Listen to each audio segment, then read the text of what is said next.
पटेल जी, अरविंद बाबू, शंभू जी, अन्य सभी मित्रगण, आपसे क्षमा चाहते हैं, लेट से आपको खबर देना पड़ा, लेकिन मामला आवश्यक था। राहुल गांधी का जवाब देने के लिए मैं आपके सामने आया। जो उनका अभी भाषण हुआ है, तो एक राष्ट्रीय विषय मुझे निर्देश हुआ दिल्ली से कि मैं उनका जवाब पटना से दूं। मैं यहाँ पर चुनाव के लिए आया हुआ, तो अपनी कुछ बातें कह दूं, फिर आपसे चर्चा करेंगे। राहुल गांधी भारत जोड़ो यात्रा पर दिल्ली पहुंचे। इस यात्रा में उन्होंने कितना भारत को समझा और कितना अपनी पार्टी को जोड़ा, इस पर चर्चा बाद में करेंगे। लेकिन उन्होंने कहा कि मैं मोहब्बत का पैगाम लेकर के आया हूं। तो चले हैं मोहब्बत का पैगाम लेकर, और साथ में वो चल रहे हैं जो भारत को तोड़ने की बात करते हैं। ये सच्चाई है कि नहीं?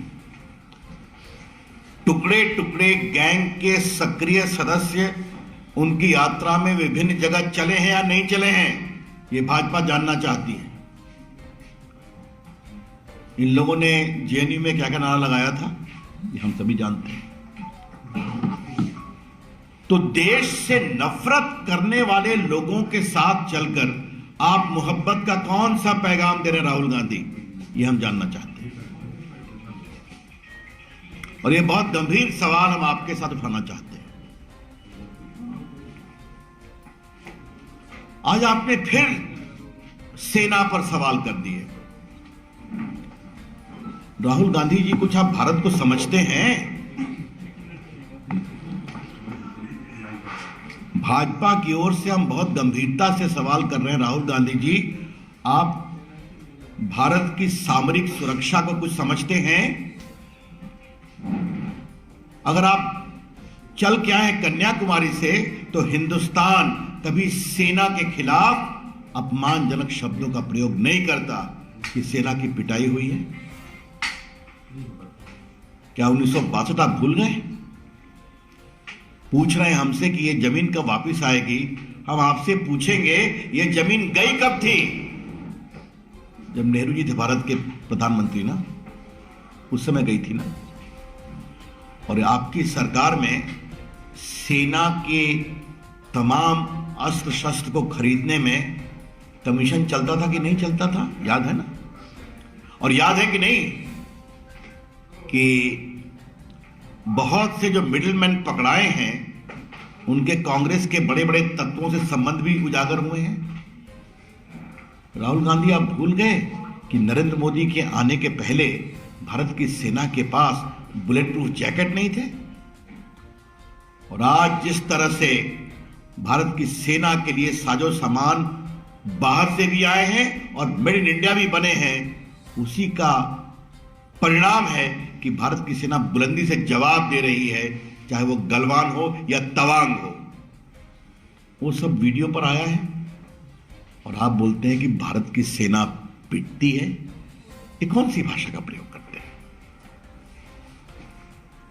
तो सेना के प्रति नफरत और सैन्य अस्त्रों को लेकर तिजारत, ये आपकी पार्टी की राजनीति रही है राहुल गांधी। और आपने याद करिए, आपने राफेल जब खरीदा गया तब भी सवाल किया था, आपने उरी पर भी सवाल किया था, और आपने बालाकोट का भी प्रमाण मांगा था। हमेशा भारत की सेना के शौर्य को कमजोर करने में आपको अंदर से अच्छा लगता है। राहुल गांधी ठीक है क्या? आज उन्हें एक चीज सुनकर बड़ी हंसी आ गई कि हम चाहते हैं मेड इन इंडिया सामान जाए चीन के खिलाफ कार्रवाई में। राहुल गांधी जी, नरेंद्र मोदी ने देश में मेड इन इंडिया का जो आह्वान किया, तो एक बार आपको देखना चाहिए था कि आज चीनी खिलौने भारत में बहुत कम हो गए।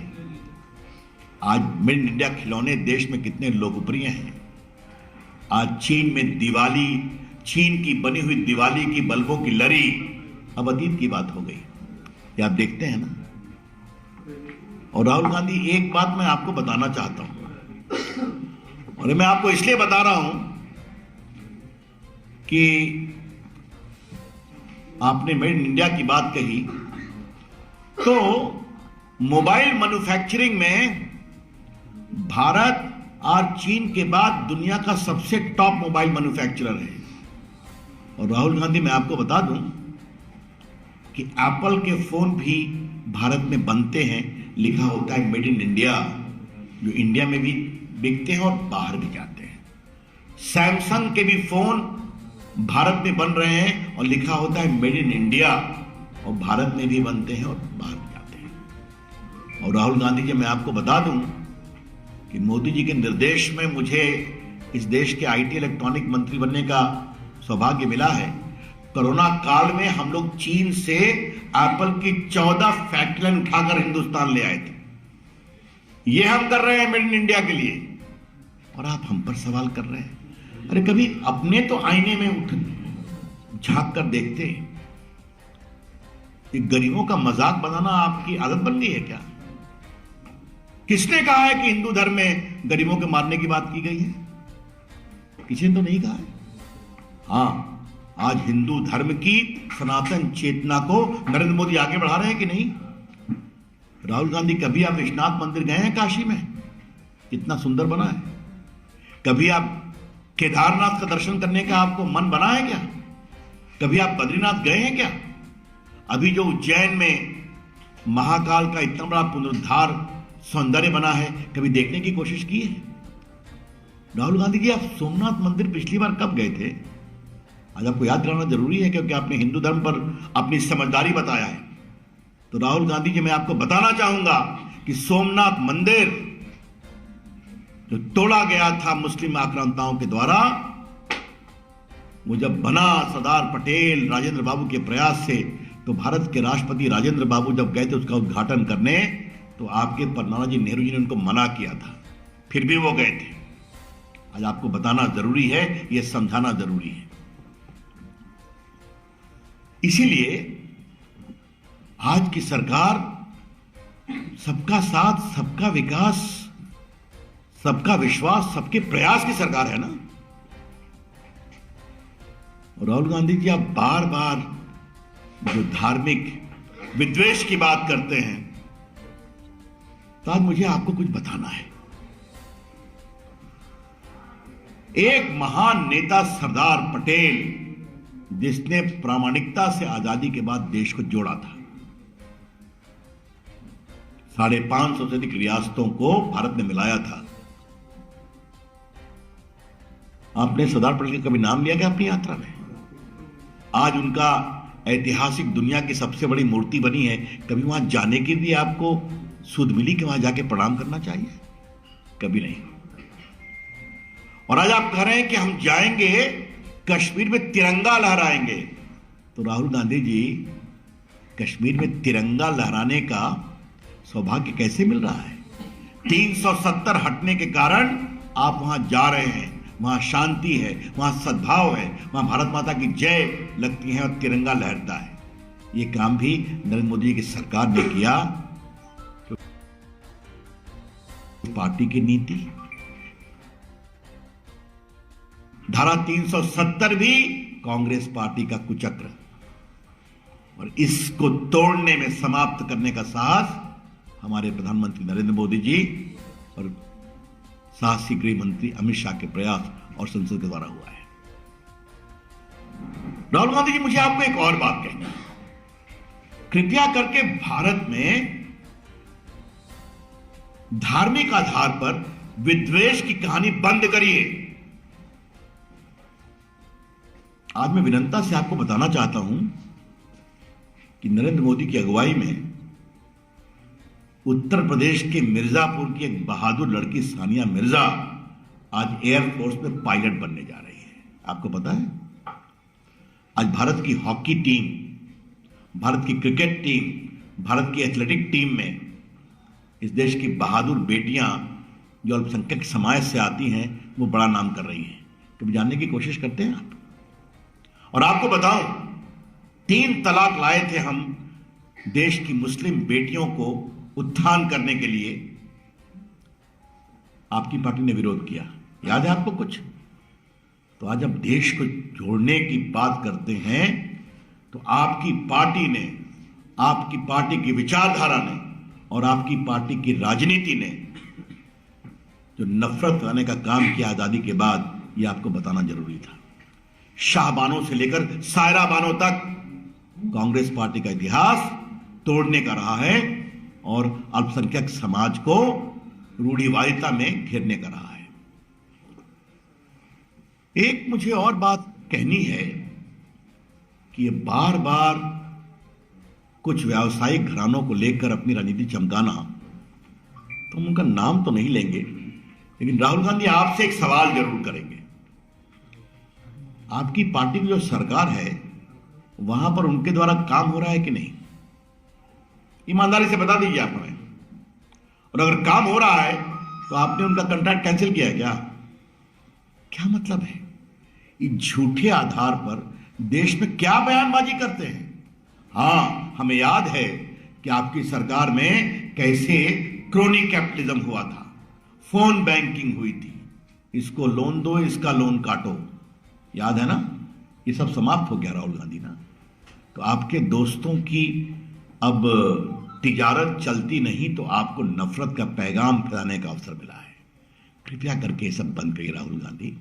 अपनी राजनीति के लिए आप चलिए, वो तो आपका अधिकार है, लेकिन आप अपनी पार्टी को तो जोड़ नहीं पाए, देश जोड़ने चले। इसलिए आज हमें जवाब देना जरूरी है कि राहुल गांधी मोहब्बत की बात करते हैं, दिल में एक तलखी है, और तलखी यह है कि जनता उनको वोट नहीं देती।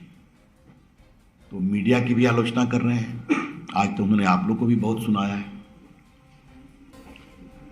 तो राहुल गांधी जी, अगर देश की जनता आपको वोट नहीं देती तो हम क्या करें?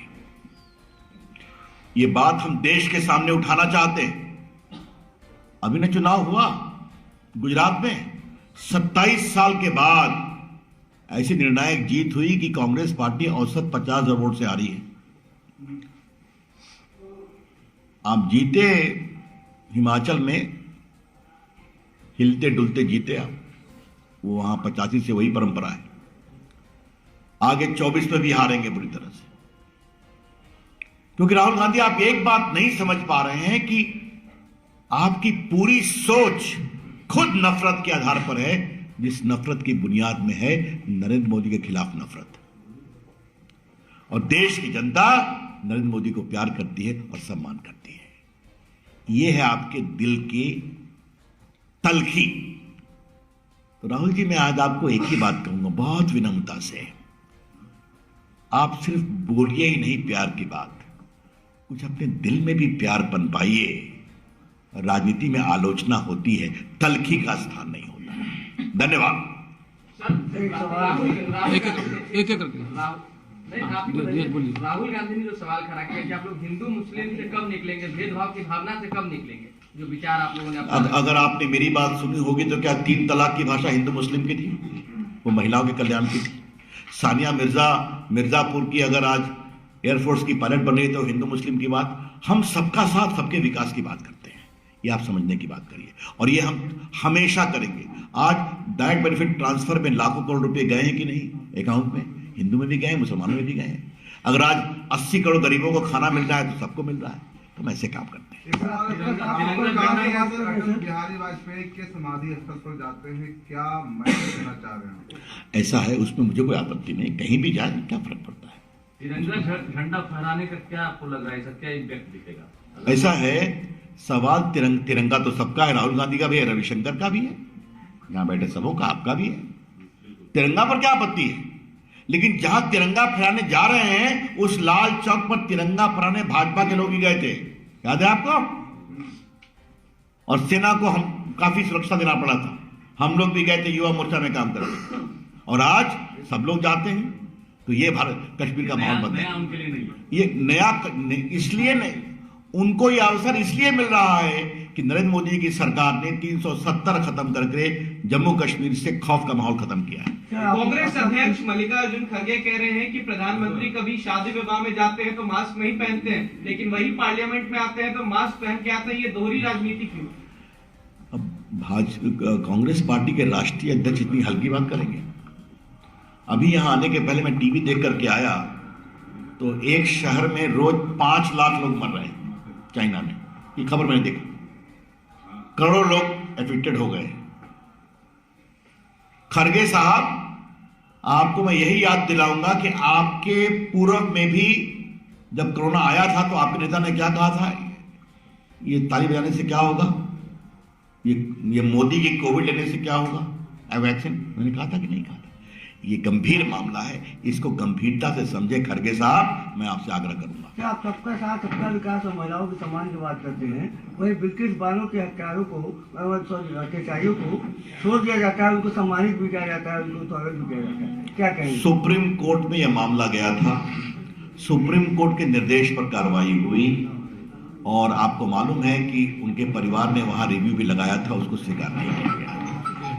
लेकिन मैं आपसे एक बात जरूर कहूंगा, बिल्किस बानो के बारे में आपने सवाल किया, राजीव गांधी के हत्यारों को छोड़ा गया, उसके बारे में कभी सवाल किया क्या? धन्यवाद।